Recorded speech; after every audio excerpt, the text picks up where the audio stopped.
वो आने ही वाला है, मैं जाने ही वाला हूँ, हम खेलने ही वाले हैं, वो सोने ही वाली है।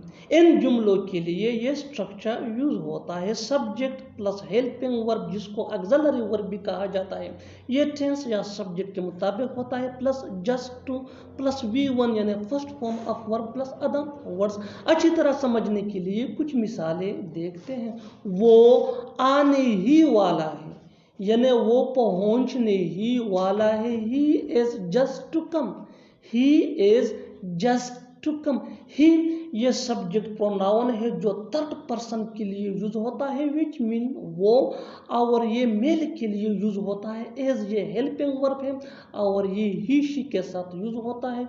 जस्ट टू मीन ही वाला कम, ये हमारा V1 है यानी first form of verb which mean आना। बिल्कुल फार्मूले को हमने स्टेप बाय स्टेप फॉलो किया। Next example for better understanding, मैं जाने ही वाला हूँ, मैं जाने ही वाला हूँ। I am just to go, I am just to go. I ये सिंगुलर सब्जेक्ट प्रोनाउन है विच मीन में, और ये सिंगुलर फर्स्ट पर्सन के लिए यूज होता है। एम ये इसका हेल्पिंग वर्ब है। गो ये V1 है यानी जाना। One more example for better understanding, हम खेलने ही वाले हैं। We are just to play, we are just to play. Just to की जगह हम अबाउट टू भी यूज कर सकते हैं।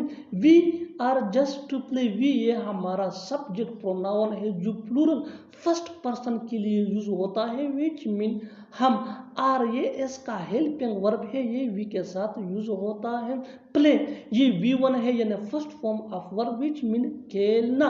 वो सोने ही वाली है। She is just to sleep, she is just to sleep. She ये सब्जेक्ट प्रोनाउन है जो सिंगुलर थर्ड पर्सन के लिए यूज होता है, विच मीन वो, लेकिन ये फीमेल मुवन्नस के लिए यूज होता है। मुवन्नस को रिप्रेजेंट करता है ही, वो मेल के लिए यूज होता है, और शी ये फीमेल के लिए यूज होता है। एज ये इसका हेल्पिंग वर्ब है। स्लीप ये हमारा V1 है यानी first form of verb which mean सोना। और आखिर में ये सेंटेंस आपके लिए कमेंट सेक्शन में इसका जवाब जरूर देना। वो पढ़ने ही वाला है, उसने मुझे धमकी दी, उसे धमकाने की कोशिश मत करो, उसने मुझे वहां न जाने की धमकी दी। आपको उसे धमकी नहीं देनी चाहिए थी। धमकी देना, इसके लिए आपको यूज करना होगा इंग्लिश में थ्रेटन। आइए कंप्लीट स्ट्रक्चर देखते हैं। Subject plus helping verb plus threaten. Threaten ये टेंस के मुताबिक चेंज भी हो सकता है, प्लस ऑब्जेक्ट प्रोनाउन यानी me, us, you, him, her, them plus other words. अच्छी तरह समझने के लिए कुछ मिसालें देखते हैं। उसने मुझे धमकी दी, ही थ्रेटेंड मी, ही थ्रेटेंड मी। ही ये सब्जेक्ट प्रोनाउन है विच मीन उसने या वो। थ्रेटन ये थ्रेटन का सेकंड फॉर्म है विच मीन धमकी दी, और मी ये ऑब्जेक्ट प्रोनाउन है विच मीन मुझे। बिल्कुल फार्मूले को हमने स्टेप बाय स्टेप फॉलो किया। Next example for better understanding, उसे धमकाने की कोशिश मत करो। Don't try to threaten him, don't try to threaten him.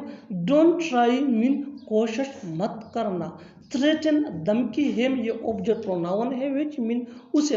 One more example for better understanding, उसने मुझे वहां न जाने की धमकी दी। ही threatened me not to go there, he threatened me not to go there। ही ये सब्जेक्ट प्रोनाउन है which mean वो। थ्रेटन धमकी देना, मी ये ऑब्जेक्ट प्रोनाउन है विच मीन मुझे। गो ये V1 है यानी first form of verb which mean जाना। There mean. आप भी ऐसे जुमले सीख सकते हैं अंग्रेजी जुबान में आसानी से इस फार्मूले के बेस पे। Next example for better understanding, आपको उसे धमकी नहीं देनी चाहिए थी। You shouldn't have threatened him, you shouldn't have threatened him. और आखिर में ये सेंटेंस आपके लिए कमेंट सेक्शन में इसका जवाब जरूर देना। मुझे धमकी मत दो।